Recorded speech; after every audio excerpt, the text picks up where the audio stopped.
성경에서 가장 완벽한 배경은 어딜까? 환경은 어딜까? 무대는 어딜까? 그것은 두말할 것도 없이 에덴 동산이 가장 완벽한 환경이고 무대일 것 같습니다. 에덴 동산, 우리가 영어로 말하면 파라다이스, 에덴 파라다이스죠. 낙원입니다. 에덴 동산에 뭐 모자람이 뭐가 있겠어요? 에덴 동산이 모든 것이 완벽하죠. 그럼에도 불구하고 아담과 이브가 에덴 동산의 죄를 범했습니다. 그래서 결국은 에덴 동산 쫓겨나게 되죠.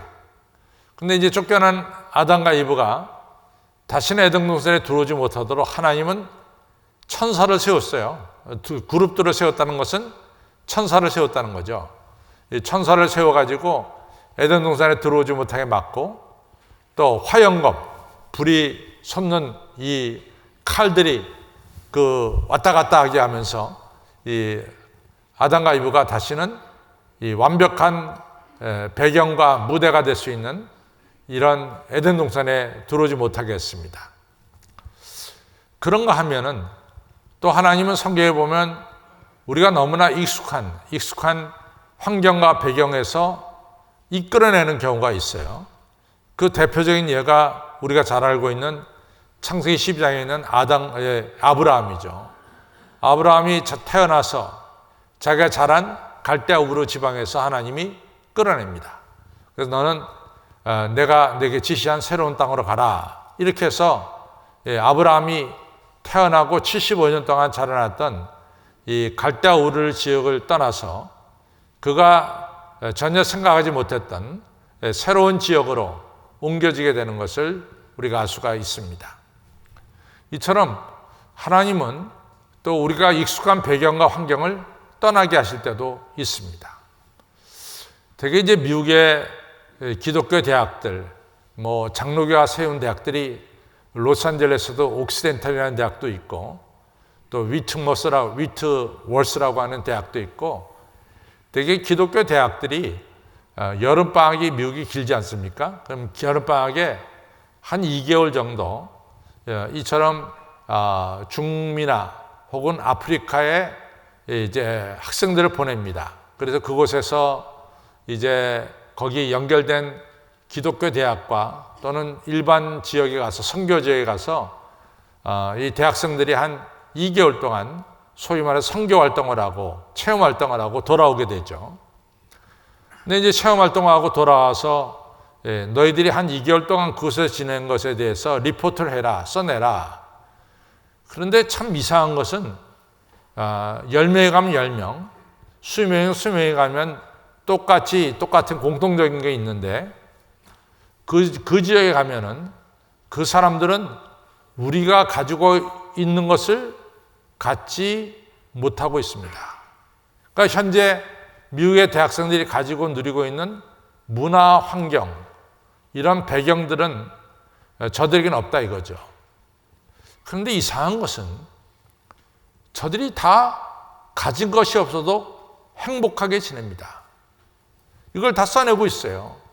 왜냐하면 자기들은 여러 가지 좋은 환경에서 공부도 하고 좋은 환경에서 지내고 있지만은 가지고 있지 않는 이런 아프리카에 있는 이 사람들, 또는 중미에 살고 있는 사람들이 가지고 있는 이 자기들이 가지 못한 어떤 행복, 이 기쁨이 저들에게는 있더라 이거죠. 그래서 그걸 다 한결같이 써냅니다. 또 이런 걸 보면은 우리가 꼭 행복이라고 하는 것은 환경과 배경 속에서 온다, 그렇게 말할 수도 없어요. 또 왜냐하면 아브라함을 갖다가 익숙한 환경과 배경에서 끌어냈거든요. 그리고 복되게 만들어 주셨습니다. 여러분들 C.S. 루이스가 쓴 유명한 책이 나니아 연대기 아닙니까? 나니아 연대기. 거기에 이제 여러 단원이 있는데 그 단원 중에 마지막에 나온 더 라스트 배틀이라고 하는 마지막 전쟁이라는 그 단원이 있어요. 그 단원은 천국, 소위 말해서 파라다이스에 이같이 이 난쟁이들을 데려 들어왔어요. 근데 우리가 천국 하면은 요한계시록에 나왔듯이 어둠이 없는 것이 천국입니다. 그래서 천국은 밝고도 빛난 집이 천국이죠. 근데 이 난쟁이들이 올라와서 하는 얘기가 이 천국이 왜 이렇게 어둡냐? 왜 침울하냐? 이러면서 약간 불평을 늘어놓는 거예요. 또 천국에서 주는 정말 진귀한 음식을 앞에 대놓고 먹으면서 이 오물 같은 음식을 우리한테 준다고 말이지. 이렇게 불평을 늘어놓는 거예요. 이 사람들은 굉장히 이기적이고 그 다음에 불평이 너무 많은 이러한 족속입니다.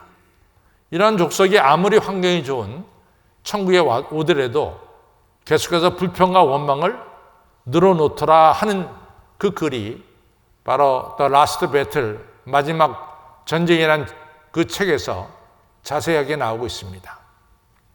그러니까 환경과 배경이 우리를 행복하게 만드는 것이 아니라 우리의 행복은 환경과 배경에서 오지 않는다고 하는 사실을 여러 가지로 우리는 알 수 있습니다. 그러면 정말로 하나님이 여러분과 저를 창조하신 목적은 여러분과 저가 이 땅에서 행복하게 살라고 창조하셨어요. 제가 여러 번 말씀드렸지만은 이 시편 1편을 보면은 시편이 아마도 제가 생각하기에는 수많은 시편, 1000편, 2000편 정도의 시편이 있었을 거예요. 근데 이제 그 중에서 150편을 골라가지고 이제 오늘 성경에 수록이 됐죠. 그 다음에 시편 150편 중에서 어느 시가 제일 먼저 나오느냐, 그 보통 중요한 게 아니에요. 그래서 우리가 창세기 1장 1절에 태초에 하나님이 천지를 창조하시니라 여러분과 저는 쉽게 읽어 나가지만은 그 말씀이 거기 들어가 있는 것은 매우 중요한 것을 우리에게 가르쳐 줘요. 그것은 뭐냐면 여러분과 저가 믿는 하나님은 천지를 창조하신 창조주 하나님이라는 걸 하는 사실을 갖다가 성경 제일 먼저 이것을 말씀하시면서 성경이 시작되고 있는 거예요. 그래서 성경에 맨 처음에 나온다는 것은 아주 중요한 것을 우리에게 시사해 주고 있습니다. 가르쳐 주고 있습니다. 그 시편 1편에 우리가 알다시피 복 있는 사람은 악인의 꾀 죄인의 길 오만한 자의 자리에 앉지 않아 이렇게 시작되잖아요. 복 있는 사람은 행복한 사람입니다. 행복한 사람은 누구냐? 악인의 꾀 죄인의 길 오만한 자리에 앉지 않냐 오직 여호와의 율법을 주야로 묵상하는 자예요. 그래서 성경의 목적을 가르쳐줘요. 성경의 목적은 여러분과 저가 이 땅에서 행복하게 살기를 바란다라고 하는 사실을 가르쳐주고 있죠. 그래서 이 제일 먼저 나온다는 것은 매우 중요합니다. 하나님은 여러분과 저가 이 땅에 살면서 행복하게 살기를 원하신다는 것을 꼭 기억하시기를 바랍니다. 아브라함이 그가 복 있는 사람이 된 것은 익숙한 고향에서 복 있는 사람이 된 것이 아니라 익숙한 고향을 떠나서 낯설은 새로운 배경과 환경에 가서 그가 복 있는 사람이 된 것을 우리는 알 수가 있습니다. 성경에 보면은 최고의 순간과 최악의 순간을 다 겪은 사람들이 성경에 많이 나와요. 그 중에 하나가 요셉이죠. 요셉은 정말 최악의 환경에 처했어요. 형들에게 미움을 받아가지고 그래가지고 애굽의 노예로 팔려갔고 억울한 누명을 쓰고 감옥에 가서 지내게 됐습니다. 최악의 환경이죠. 최악의. 사랑받던 아들이 감옥에 가게 됐으니까 그것도 노예로 최악의 환경입니다. 그러나 또 최고의 환경에도 처하게 됐어요. 그것은 애굽의 총리 대신해서 정말로 이 어려운 사람들에게 곡식을 나눠주는 이 권력자가 되는 최고의 순간도 있었습니다. 루시라고 하는 여자도 마찬가지예요. 이같이 기론이라는 남자와 결혼해서 행복하게 살 줄 알았는데 남편이 그냥 갑작스럽게 세상을 떠나는 거예요. 그래서 정말 젊어서 가부가 돼버리고 말았어요. 그런데 시어머니가 고향으로 베들레헴으로 돌아가겠다 그럴 때 이 나오미 시어머니 따라서 룻이 베들레헴으로 가게 되는 거죠. 가서 정말 빈터터리로 갔어요. 그러니까 부자들이 추수하다가 나달이 이같이 땅에 떨어지면 그 땅에 떨어진 나달을 주워다가 죽을 끓여 먹는 최악의 순간도 루시라는 여인이 지냈습니다.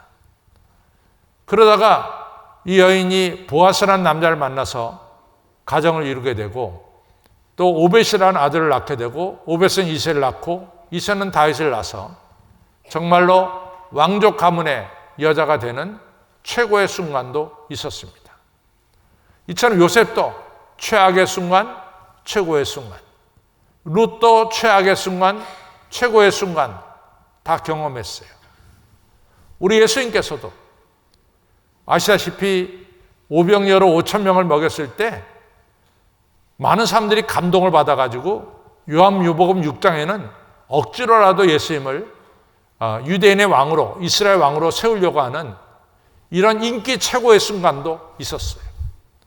죽은 나사로 살려가지고 낙이 타고 예루살렘 성에 입성했을 때 수많은 사람들이 손에 종려나무 가지를 들고 예수님을 다윗의 자손이요 우리를 구원하소서 하면서 예수님을 환영하는 정말로 인기 절정의 순간도 있었습니다.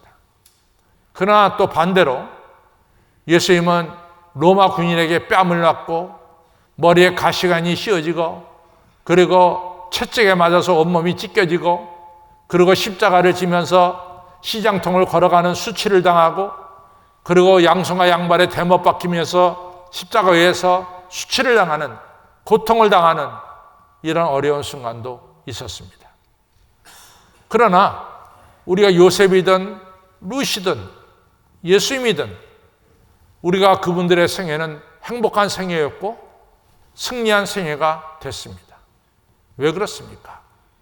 바로 요셉이 최악의 순간이나 최고의 순간이나 하나님이 요셉과 함께 했었고 룻이 최악의 순간이나 최고의 순간이나 하나님이 룻과 함께 했었고 예수님이 최고의 인기의 순간이나 최악의 십자가에 달린 순간에도 하나님은 예수님과 함께 했습니다. 결론은 분명합니다. 행복은 어디서 오느냐? 바로 하나님에게서 온다라고 하는 사실입니다. 사랑하는 성도 여러분, 행복이 어디서 옵니까? 대답을 못해요? 행복이 어디서 와요? 여러분들의 배경에서 옵니까? 행복은 어디서 옵니까? 하나님에게서 옵니다. 저 따라 행복은 하나님에게서 온다. 우리가 이제 이 행복한 삶은 계속해서 살아야 됩니다. 우리가 오늘만 행복하고 내일은 불행하면 안 돼요. 어제는 행복하고 오늘은 불행해서도 안 됩니다. 우리의 행복은 날마다 계속돼야 될 줄로 믿습니다. 우리가 이제 초대교회 역사를 보면은 초대교회 역사가 많은 것을 가르쳐줘요. 어떤 걸 가르쳐주냐면은 이제 아시다시피 참 우리 초대교회 기독교인들이 많이 고통을 당했어요. 예수님만이 주님이다. 황제는 우리의 주님이 되지 않는다. 예수님만이 우리의 주님이다. 오직 나의 주님이다. 이렇게 고백하는 것 때문에 정말로 순교를 많이 당했어요. 죽음을 많이 겪었습니다. 그래서 예수님이 나의 주님이다 라고 얘기하는 걸 갖다 우리가 증인이라고 말하죠. 마르티르라고 말했죠. 근데 순교도 마르티르야. 근데 순교하면서 아니 예수님 믿는 사람들은 왜 저렇게 죽어가면서도 행복해? 이래가지고 그 오히려 예수님 믿는 사람들이 죽어가면서 더 많은 복음을 증거하게 되는 거죠. 그러면서 이제 기독교가 점점 제가 말씀드렸듯이 AD 40년에 5,000명이던 기독교인이 AD 250년경에 200년 뒤에 500만 명으로 이같이 기독교인이 급성장하게 되잖아요. 이같이 기독교가 성장하면서 313년에 콘스탄티누스 대제가 기독교를 공인하게 되고 379년에 데오도시우스 황제 때 로마의 국교는 기독교다. 이렇게 이제 이 국교가 되면서부터 정말로 수많은 사람들이 한꺼번에 밀려서 예수님을 믿게 되는 기독교가 되는 기독교인이 되는 이런 역사가 일어났어요. 그 다음부터 기독교인의 숫자는 로마 국민 전체가 다 기독교인이 다 되는 이렇게 되는 거죠. 근데 거기에는 물론 분명한 신앙 고백을 한 사람도 있고 그냥 같이 밀려서 기독교인이 된 사람도 많이 있죠. 379년 이후부터는 로마의 귀족이 되려면, 로마에서 출세하려면 기독교인이 되지 않고는 출세하지 못하는 거죠. 그러니까 그 당시 기독교의 환경은 얼마나 좋은지 몰라요. 왜냐하면 기독교가 로마의 국교니까. 그런데 그런 와중에 새로운 운동이 일어났어요. 그 운동이 바로 뭐냐면 수도원 운동입니다. 수도원 운동은 뭐냐? 일부러 고생을 자초하는 운동이 수도원 운동이에요. 사막이나 운동지에 가서 이같이 사람이 정말 살아가기 힘든 환경에 가서 거기서 하나님을 찾고 하나님 믿으면서 성경을 읽는, 소위 말해서 이 수도원 운동이 그때 일어났어요. 그때 수도원 운동을 한 사람들의 분명한 정신은 그거잖아요. 우리가 화려한 곳에서 하나님을 만나기보다는 너무나 육신적으로 고통스럽지만 그런 가운데서 우리는 하나님을 찬양해야 된다 라고 시작한 운동이 수도원 운동이에요. 우리가 잘 아는 세례요한의 아버지가 사가랴예요. 제사장이었습니다. 레이지파였습니다. 그러니까 제사장은 세습이 되거든요. 그러니까 세례요한도 당연히 예루살렘에서 예루살렘 성전을 섬기는 제사장이 될 수가 있었죠. 그러나 우리가 세례요한을 보면은 세례요한은 예루살렘에 거하지 않고 유대 광야로 일부러 들어갔어요. 그래서 역창이나 먹으면서 이같이 유대 광야에서 하나님 말씀을 들으면서 하나님 말씀을 증거한 이러한 사람이 됐습니다. 좋은 배경을 버려두고 좀 힘든 배경, 유다 광야로 갔어요. 수도 운동을 한 사람들 또는 세례요한 이런 분들은 양손잡이입니다. 그분이 예루살렘에 있을 때도 하나님을 잘 섬겼고 유대 광야로 갈 때도 하나님을 잘 섬겼어요.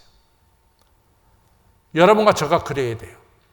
여러분과 저는 환경이 좋을 때도 하나님 잘 섬겨야 되고 환경이 어려울 때도 하나님을 잘 섬겨야 될 줄로 믿습니다. 사실은 금요일 날 제가 철야기도 할 때까지만 하더라도 오늘 우리 교회 식당을 제가 열 생각을 가지고 있었어요. 왜냐하면 여신대가 올라와서 저한테 말씀하기를 음식이 다 준비됐다는 거예요.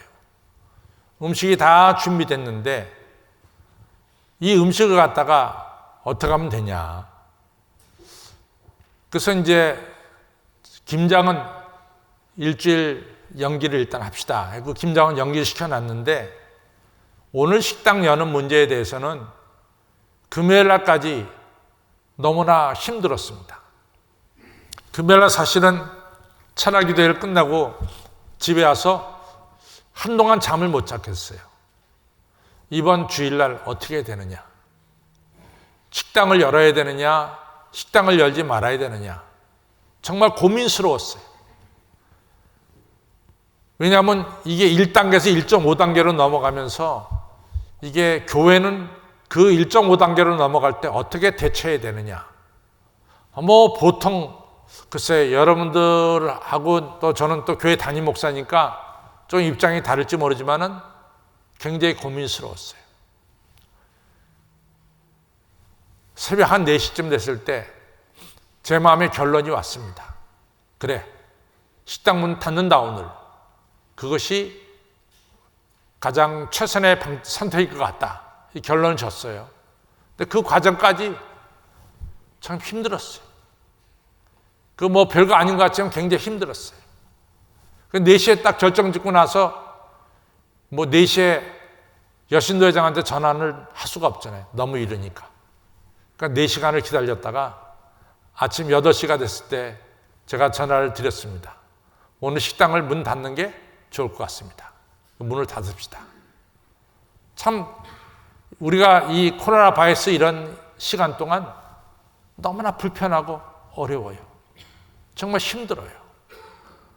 그래도 여러분과 저는 누구 안에 있어야 돼? 예수님 안에 있어야 돼. 여러분과 저 환경이 좋을 때도 누구 안에? 예수님 안에. 환경이 어렵고 힘들 때도 누구 안에? 예수님 안에. 어떤 경우에든지 예수님 안에 거할 수 있는 이런 사람을 가리켜서 뭐라고 불러요? 양손잡이라고 불러. 어떤 처지에 있든지 나는 만족하기를 배웠습니다. 성도 여러분, 여러분들 어떤 처지에 있든지 주님 안에 거해서 주님 주시는 행복과 기쁨을 꼭 체험하시길 바랍니다. 좋을 때만 하나님 섬기는 것이 아니라 힘들 때도, 우리가 산 위에 올라갈 때도, 골짜기에 있을 때도, 어느 때든지 주님 안에 거하시는 성도 여러분들이 다 되시기를 주님의 이름으로 축원합니다. 자, 행복은 어디서 옵니까? 하나님에게서 와. 우리가 행복을 계속해서 살려고 하면은 어떻게 해야 되느냐? 양손잡이가 돼야 돼. 좋을 때도 나쁜 때도 우리가 하나님 안에 거해야 돼. 그러면 하나님 안에 거하는 때는 언제부터냐? 나는 옛날부터 하나님 안에 거했습니다. 너무 좋아요. 목사님, 저는 내일부터 하나님 안에 거하겠습니다. 이게 아니야. 하나님 안에 거하는 때는 바로 이 시간, 이 순간부터 여러분과 저의 마음속에 주님을 내 마음의 주인으로 모시고 살아가시기를 주님의 이름으로 축원합니다. 누가복음 9장에 보면은 예수님께서 너 나를 따라와라. 그랬더니 그 사람이 예수님께 뭐라고 말하냐면 나 집에 가서 작별 인사를 하고 그리고 예수님 따르겠습니다. 너 나를 따라와라. 그랬더니 아버지 장례식을 치르고 나서 예수님을 따르겠습니다. 너 나를 따라와라. 제가요 밭을 샀거든요. 밭을. 그 밭을 한번 좋은 맛인지 나쁜 맛인지 한번 시험해보고 나서 예수님을 따르겠습니다. 너 나를 따라와라. 예수님, 제가 소 몇 개리를 샀어요. 소를 갖다가 좀 이 소가 올바른 소인지 일 잘하는 소인지 일 못하는 소인지 아니면 젖이 잘 나오는 소인지 아닌지 시험해보고 제가 예수님 따르겠습니다. 너 나를 따라와라. 제가요 어제 장가 갔거든요. 신혼생활을 좀 즐기면서 그러고 나서 예수님 따르겠습니다. 예수님 뭐라고 말씀하십니까? 쟁기를 잡고 뒤를 돌아다보는 자는 하나님 나라에 합당치 않다 그랬어요. 예수님 언제 따르느냐? 바로 이 시간 이 자리부터 따르는 거예요. 바로 이 시간 이 자리부터 여러분과 제가 예수님을 우리 안에 모시고 살아갈 때 예수님 주시는 기쁨과 행복이 우리에게 오는 거예요. 우리가 예수님 안에 거할 때 예수님 우리에게 구원의 축복을 주시고 우리가 예수님 안에 거할 때 예수님은 여러분과 저에게 열매를 맺게 하시고 우리가 예수님 안에 거할 때 여러분들의 기도가 하늘나라에 상달되고 땅에 응답이 되어지고 여러분과 저가 예수님 안에 거할 때 끝없는 예수님의 사랑을 하나님을 사랑한 자 그 뜻대로 부르심을 입은 자 모든 것이 합력하여 선을 이루시는 이런 하나님의 축복의 역사를 체험하게 되고 우리가 예수님 안에 거할 때 세상이 줄 수 없는 하늘의 기쁨을 여러분과 저가 체험하게 될 줄로 믿습니다. 언제 예수님 안에 거하느냐? 바로 오늘 이 시간, 이 순간에 우리 예수님 우리 안에 영접하고 예수님과 함께 살아가는 행복한 사람들, 어제나 오늘이나 영원토록 주 안에서 하나님 주신 행복과 기쁨과 소망 속에 살아가는 여러분과 저가 되기를 주님의 이름으로 축원합니다.